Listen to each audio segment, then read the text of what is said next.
Hi there guys, I'm Nikhil from GreedyTech, and in this video I'll be unboxing this Samsung Galaxy watch.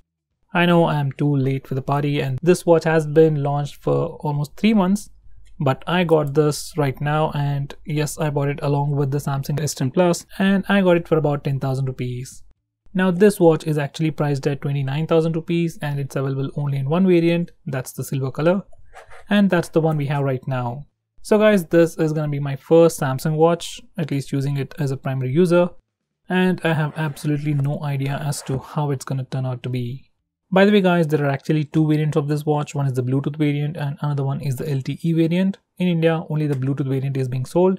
If you get the LTE variant, if you have an LTE variant, we can actually make and receive calls directly to the watch. So at least as of now, that's not being sold in India, and if you're really looking for a watch with LTE feature, you should consider the Apple Watch instead. That is, if you're already using an iPhone. So guys, that was a lot of intro for a single watch. Let's have a quick physical overview of this box and then quickly unbox it. So here's the box. On the front it simply says Samsung Galaxy Watch. At the bottom it says 4.6 centimeters Bluetooth. On the right side we have the highlighting features. It says longer battery, auto fitness and wellness tracking. It can track up to 39 plus workouts and it is water resistant up to 50 meters. So that's all great. Now this is the back. Once again, it simply gives out us basic information, Bluetooth, Wi-Fi and GPS support. This is how the watch is gonna be. And at the bottom we have serial numbers and so on. Now let's just quickly unbox it. So guys, at the top we have the watch itself. And I'll just put it aside for now. So nice packaging so far. And over here we have a pouch. Now this is a travel adapter with a micro USB charging port, not type C. Seriously, I don't have any complaints. Next we have, what is this supposed to be? Smaller silicone straps. Next we have the wireless charging dongle or the charging station. Next we have a warranty card and probably a quick start guide. We won't be needing this, so let's put everything aside and come back to the watch. So here's a watch with some plastic. Let me just remove this. It feels so nice. So guys, this is the watch. Now let's have a quick physical overview and then check out the internal specifications. So the central frame is actually made of metal and it's in silver color, and that's the only variant, or that's the only color that you can get it in India.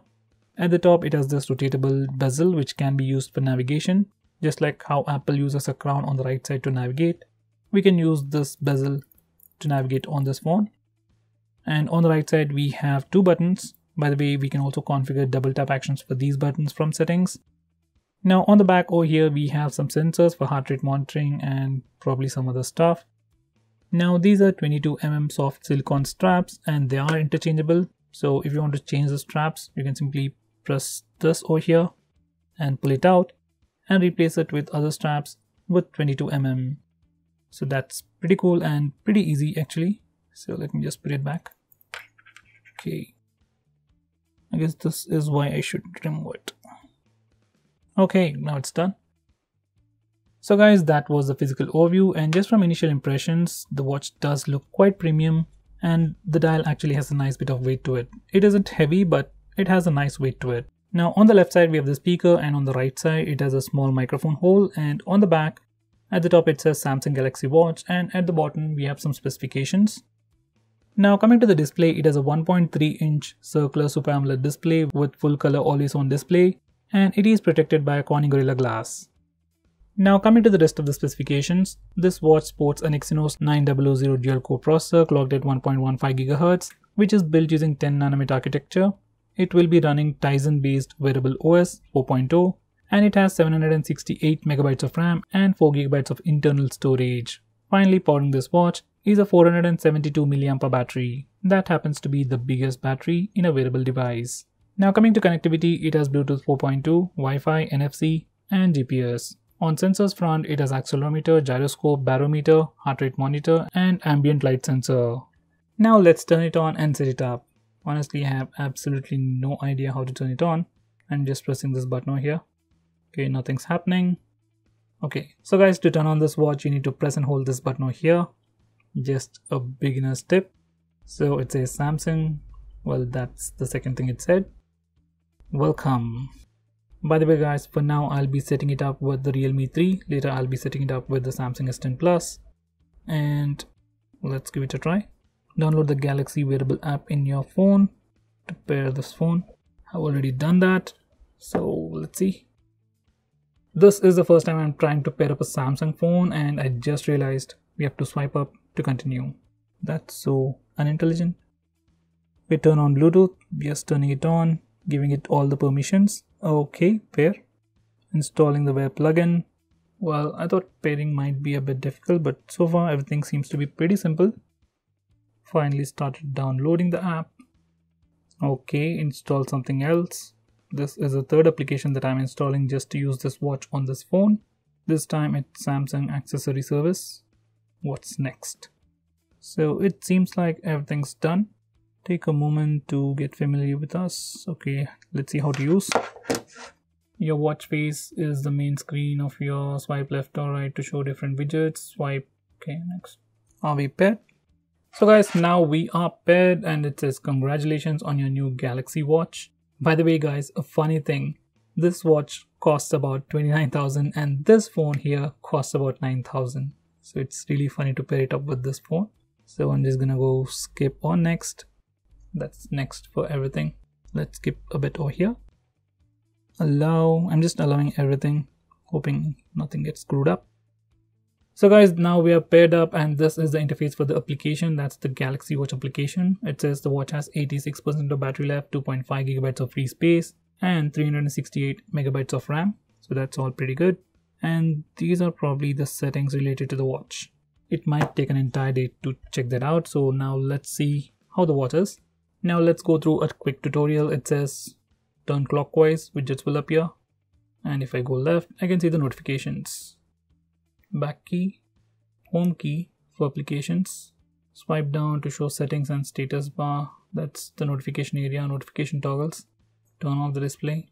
That's it. So guys, I've just finished a quick tutorial. So here's the thing. We can swipe to the left side to see all the widgets. These are all the widgets. We can configure them and do whatever we want. Or else we can rotate this bezel clockwise. So you can either swipe to the left or rotate this bezel clockwise to switch between these widgets. And if you want to go back, rotate anti-clockwise. And once you're on the watch face, that's over here. Now you can swipe to the right side to see the notifications. Now once you're in this section, you can simply swipe up or down, or left I guess, to check out the notifications. I still don't have any notifications right now. Now we can do the same thing again. So when you're on the home screen or when you're on the watch dial face, you can swipe right for all the widgets. And you can swipe left, you can rotate left for the notifications. Once again, in the watch face, you can swipe down for all your notification toggles and basic information. And I don't know what happens if you swipe up, so it's nothing. Now the two buttons over here, it's super sensitive. Now the two buttons over here, this is the back button, so no matter what you do, it's like a regular back button on Android phones. So you can do just a single click to go back a step. And this is the home button, and once you click it, it goes to the home screen, or it will simply show you all your applications. Now these are all your recent applications, and to select any one of them, you can either touch the display. Now this is a touch screen, you can touch it to select, or else you can do this, that's rotating the bezel, and then probably you can do that. Yeah, it works. So guys, I am also learning. Now we have some more applications and so on. This dial is super fun to play with, and we can do it on and on to see all the applications. By the way guys, this dial or bezel is super fun to play with. It has a nice haptic feedback. It is making some kind of a sound which is pretty satisfying, but the entire experience of the haptic feedback isn't as good as the one on the Apple Watch Series 4. Now let's go to settings for once. I really have to find where it is, so here it is. Oh, by the way guys, I forgot to mention once again. So this button is for the back, so no matter where you are, you can simply go a step back by pressing this button. And this is for home button. Once you click it, it simply shows you all the applications, and if you click it again, it'll take you to the home screen. That's the watch face. And if you press and hold this, you get additional options to power on or power off the watch, and you can also change the touch sensitivity from here. So by default it works with regular fingerprints. Now to go back, you can press this button. So that's the basic interface. Now let's go to settings. I can simply swipe like this and select. Now we can change watch faces from here. Now these are all the settings. We can either swipe up by touching the screen, or else we can simply rotate this dial. So let's check out the about page. So that's the model number, serial number, storage information, device, software. Let's check out the software section. So this watch is running Tizen version 4 point something, and this software version, Knox, and so on. So that's the watch and that's the software interface, and we have a lot of options which I really have to try out. So as of now, let me just try to change the watch face. So just touch and hold to get this settings page, and from here we can change all these dials, and I guess the default one looks pretty cool. So for now I'll just stick with this. Charging the watch is pretty simple. You can either use a regular wireless charger, or else you can use the dock. Just give a power connection to the dock and place the watch on it in this way, and it will start charging the watch. If you're having the latest Samsung S10 or the S10 Plus, you can also use reverse wireless charging feature to charge your watch directly using your phone. That definitely sounds fancy, and yes it is, and that's where it ends. Well, it is nice and fancy to show off, but it's not very practical. So I would suggest you to charge your watch only by using this dock. So guys, now let's have a quick roundup at all the features this watch has to offer. So the first thing is water resistance up to 50 meters. So you can use this watch while swimming or even while you're taking a shower. It has a long battery life. According to Samsung, it can last you about 4 to 5 days. If you use the watch in the default settings, if you turn on the always on display, battery life will go down. And once again, if you're a heavy user, battery mileage might differ. Next, it can track your workouts automatically and sync it to Samsung Health app. It also comes with heart rate monitor, so it can always monitor your heart. It can also track your stress levels and track your sleep. By the way guys, Apple Watch doesn't track your sleep right out of the box, but you can track it in a way by using third-party applications. I tried to do it once, it didn't work, and it was uncomfortable to sleep while wearing a watch. So I don't think I'll be using this sleep tracking feature anytime soon. And finally, you also get the Hi Bixby feature, which is just like Google Assistant, which can answer a few simple questions and do some basic stuff like starting a timer or setting up an alarm. Now personally, my favorite feature about this watch is the ability to answer calls or make calls directly from the watch. So if my phone is a bit out of reach, I have the watch on my hand, I can still make and receive calls. Personally, that's like a huge thing for me. Now so far, this watch might seem like a pretty good deal considering all the features and all the tracking it does, but it does have a bit of a downside, and that has to do with the operating system. Now as this watch is running Tizen OS, it doesn't have as many apps as you can find on Android watches or even the Apple Watch, so that's the only downside. But if you're willing to look past that, then this watch can be considered as a pretty good option. So guys, what do you think about this watch? Do you think this watch is worth that 29,000 rupees, and especially considering you don't have the LTE feature on this watch? Will you be considering to buy this watch or an Android watch or even the Apple Watch?